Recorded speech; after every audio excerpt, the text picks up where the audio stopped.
ज्या गावाला कोण ओळखत सुद्धा नव्हतं त्या गावाला फेमस केलं या बर्फीने।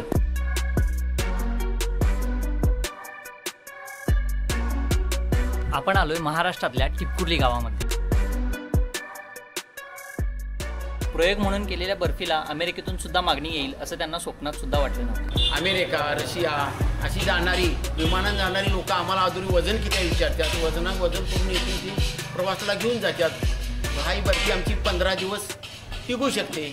शेजारच्या हॉटेलवाल्याने बर्फी कशी बनवायची याची आयडिया सांगितले नसल्यामुळे त्यांनी स्वतःच बर्फी बनवायचा प्रयोग सुरू केला। 1990 मध्ये माझ्या जवळ एक हॉटेल होतं। पड्याली माझ्या हॉटेल असल्या कारण त्या हॉटेलवाल्यांनी मला त्या निर्वाशी इथं बर्फी तिच्या दुकानात देत होता, ती मला दिली नाही।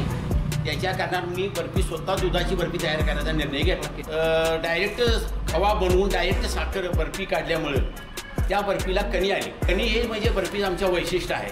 सुरुवात झाली त्यावेळेला खचून 2 रुपयाने बर्फी विक्री करतो। प्रयोग सक्सेस झाला आणि आज 130 लिटर दुधामध्ये जवळजवळ 50 किलो बर्फी तयार होती। आणि साधारण बर्फीची किंमत बघा, किलोला आम्ही 360 रुपये घेतो, एका नगाला 13 रुपये घेतो। अशी आता सध्या विक्री आमच्याकडे सध्या चालू आहे। जवळपास 35 वर्ष झाली, पण बर्फी आजही पारंपरिक पद्धतीनेच बनवली जाते।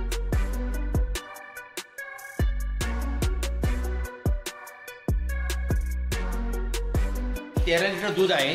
13 लिटर दूध 50% आटल्यानंतर आम्ही साखर घालतो। साखर घातल्यानंतर बासुंदी तयार होते। बासुंदीनंतर हा कुंदा तयार होतो आणि कुंद्यानंतर बर्फी तयार होते। बर्फीप्रमाणेच मालकांचा स्वभाव सुद्धा गोड असल्यामुळे या विठ्ठलाई बर्फीसोबत ग्राहकांचं एक अतूट नातं जोडलं गेलं। आम्ही इथं भरपूर बर्फीची दुकानं बघितली, तुम्हाला इथलीच बर्फी का आवडते आणि काय स्पेशल आहे इथल्या बर्फी? बरेच वर्षापासून मी हे बर्फीचं दुकान बघतो। एक चव चांगली ठेवलेली आहे, जी क्वालिटी वर्षानुवर्ष त्यात काय बदल केला नसल्यामुळं एक दर्जाचा चांगला ठेवल्यामुळं आम्ही इथून कधी प्रवास करताना विठ्ठलाई बर्फी हाऊसमध्ये आम्ही विक्री देतो। मालकसुद्धा अत्यंत मजेशीर आहे आणि बर्फी एवढा गोड मालक पण आहे, त्यामुळं बर्फी तर सुंदरच आहे आणि असाच दर्जा त्यांनी कायम ठेवावा, जेणेकरून लोकांना टिपकुर्लीची बर्फीचे जे काही नाव आहे यांच्या ह्या खासियतमुळं पूर्वीपासून आज भरपूर दुकान झाली तरी पण हिने एक दर्जा पूर्वीपासून ठेवल्यामुळं हे बर्फीचं गाव म्हणून टिपकुर्ली आहे। त्यात विठ्ठलाई बर्फी एक चांगलं ठिकाण आहे की तिथे लोकांनी त्या बर्फीचा आस्वाद घ्यायला काय अडचण नाही। तुम्ही कधीपासून इथली बर्फी खाताय आणि म्हणजे बाकी इथं भरपूर आम्ही बघितली दुकानं, इथलं काय स्पेशल आहे ते सांगा। तर मी 4 वर्ष झाले बर्फी खातोय। फक्त इथली चव जी आहे ती बाकीकडे कुठं बाहेर आहे, हे स्पेशलिस्ट आहे बर्फी।